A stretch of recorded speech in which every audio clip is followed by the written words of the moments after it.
Hello everybody and welcome back to World of Warships Legends. My name is Spartan Elite 43 and tonight we are back in the Baltimore and we are on Two Brothers.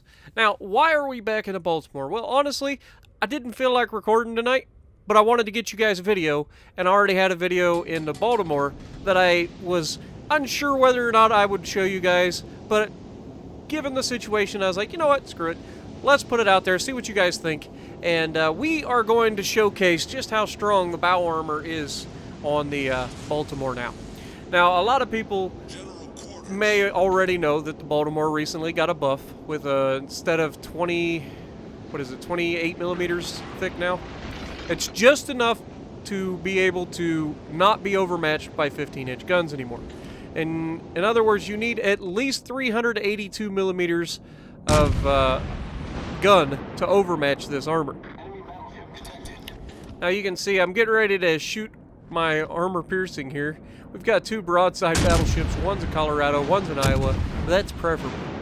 We're gonna angle away because we know that they have 16-inch guns, and so our armor is basically useless against them. If they hit us, it's gonna hurt. Period. Could be absolutely devastating, but we're gonna just try to make ourselves as hard a target to hit as possible. We're going to maintain our ability to shoot them. And this is where that range is going to come in handy that I talk about all the time. Everybody likes to say, well, Spartan, increasing the range of the Baltimore doesn't make any sense. You know, I'd rather have the extra range and never need it than to not have the range and then get into a chase with a battleship that's too far away or a Kutuzov. You know, I'd rather have it and not need it than not have it at all. And so, yeah, you can see we are fully capable of putting multiple rounds on target at this range. We've got some of the best dispersion in the game, and on top of that, the better penetration angles. So, what you end up with at these maximum range shots is plunging fire. Now, for those of you unsure about plunging fire is one of the few ways that the Baltimore can citadel battleships. Doesn't happen all the time, but if you get some good hits and some good penetration, you can absolutely citadel battleships with plunging fire from the Baltimore. I've done it against Colorados, not that particular one, but we've done it. And you're going to see some citadels on battleships later on, maybe not quite at the same range, but you'll see what I mean. We're going to get some juicy shots and we're going to take it. So we're going to push up. And on Two Brothers, I like to come all the way out to the outside. That gives me the ability to use the islands as cover and move up slowly, methodically, and make sure that we're not getting shot by the entire enemy team the whole time. Now, I've got a destroyer out ahead of me, which is preferable. He can spot, you know, things that are potentially going to do me harm. Now, you'll notice this game has something crazy going on. There are 3 destroyers on the enemy team. Where are all 3 of their destroyers? They're all in the channel, going straight up to the center, going to our base. Notice that we have a destroyer waiting for them. Yep, there goes one of the destroyers. I don't know what people think about it. Like, not everybody is Flambast, man. Quit going into the center. It's bad. Flambast gets away with it because he's usually divisioned up with 2 other people. And then you can do quite a bit. And as long as you don't die immediately, you get enough people shooting at you that your team can move up and get the team in a crossfire. It's very effective. However, if you're solo or if you're in a division with guys that don't know what they're doing, all it's going to be is bad news for your team because you're going to die very quickly and you've done nothing. So all 3 of their destroyers are pretty much toast. 2 of them are already gone. 1 is about to be gone. And you can see we're starting to take some shots at the Algerie. Now, I'm thinking about going up the French cruiser line for one reason, and that is spaced armor. These cruisers for the French have this fancy armor scheme that allows them to basically take no damage sometimes. You can hit them and do literally no damage, even though it says you got penetrations.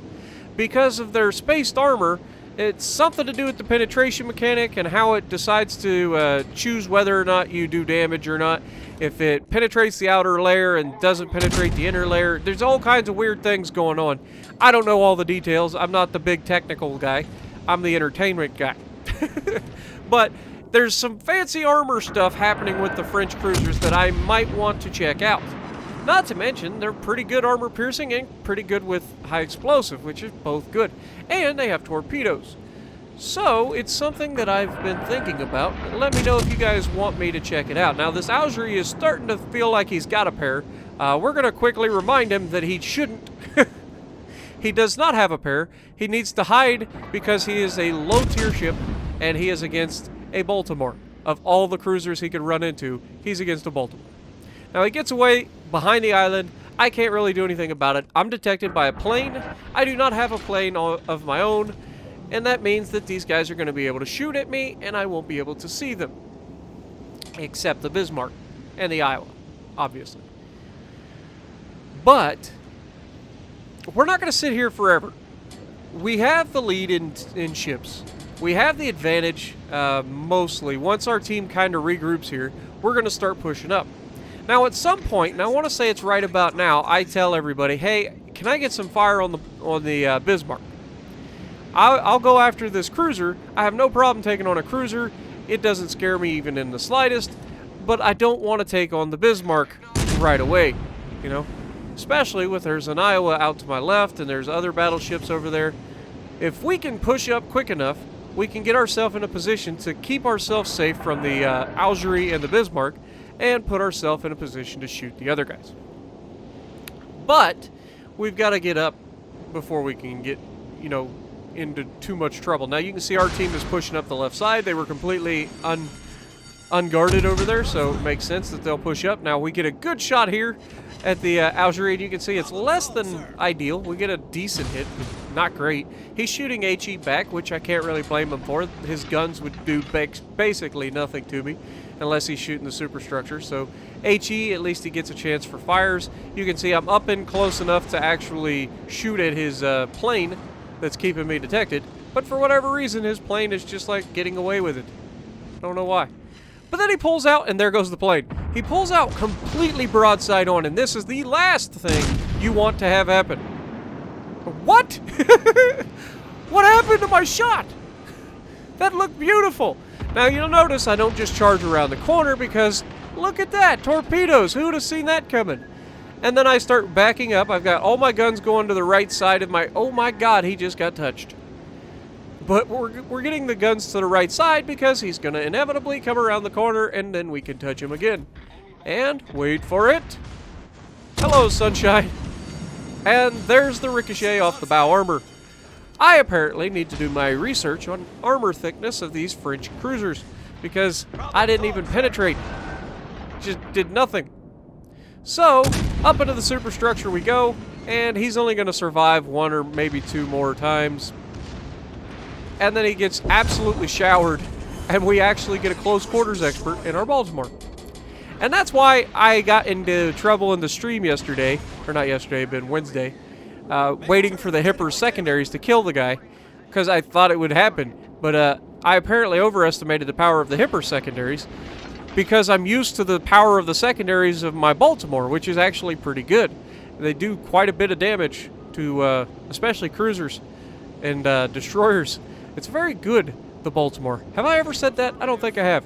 Hey, look, a Jean Bart! That's exactly what you want to see when you're in a cruiser, right? Not to mention, we still have a Bismarck out here somewhere, so we got to be careful there.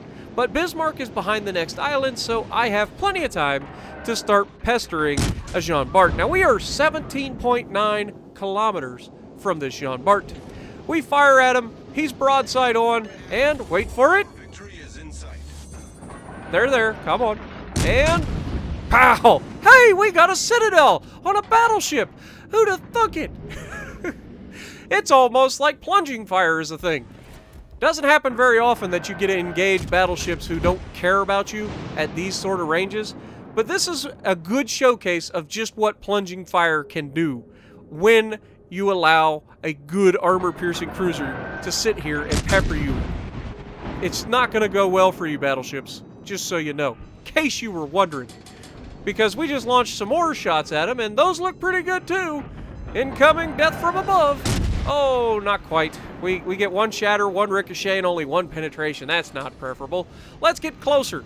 Let's get a little bit closer. Maybe we can start shooting through the side of his ship and get citadels that way. Since I have kind of gotten to the point where I know where the citadel is on a Jean Bart finally. I have located my target. Now, the Jean Bart decides he wants to start going forward now. We get another citadel on him as he's reversing. But we're going to try to get one more shot into him. Are we going to get him? Come on, baby. Oh, he is getting peppered. But that grouping of shots, am I right?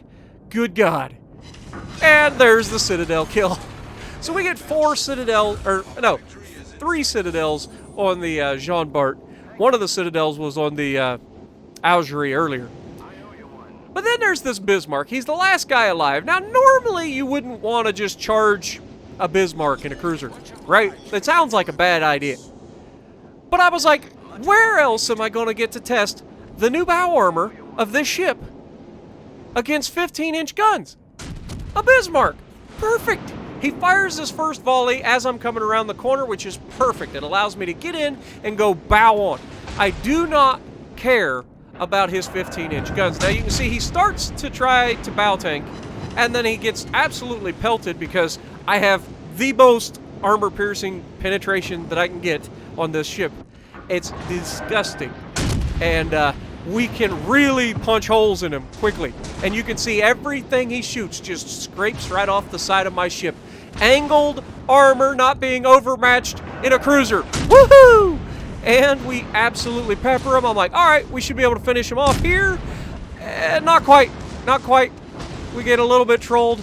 And unfortunately, the Jean Bart behind us finishes him off. But it would have been awesome to kill him with my secondaries. That would have been my second close quarters in that match. But I hope you guys enjoyed this as much as I did. It was a lot of fun playing that match, especially that ending with getting the citadels on the Jean Bart, and then, of course, the bouncing shells in a cruiser against the Bismarck was just fun.